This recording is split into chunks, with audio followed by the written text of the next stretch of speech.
Scattered throughout northern Japan are 24 mummified Japanese monks known as Sokushinbutsu, followers of Shugendo, an ancient form of Buddhism.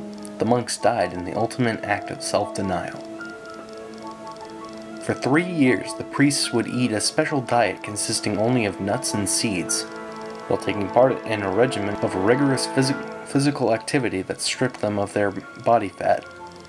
They then ate only bark and roots for another 3 years and began drinking a poisonous tea made from the sap of the urashi tree, normally used to lacquer bowls. This caused vomiting and rapid loss of bodily fluids, and most importantly, it killed off any maggots that might cause the body to decay after death. Finally, a self-mummified monk would lock himself in a stone tomb barely larger than his body, where he would not move from the lotus position.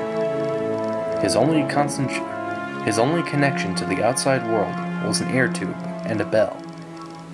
Each day he rang a bell to let those outside know that he was still alive.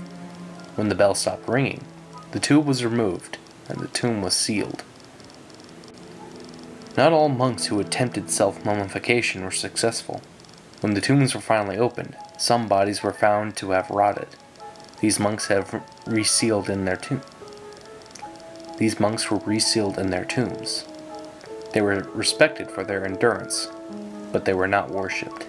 Those monks who had succeeded in mummifying themselves were raised to the statues of Buddha, put on display, intended to by their followers. The Japanese government outlawed Sokushinbutsu in the late 19th century, though the practice apparently continued into the 20th.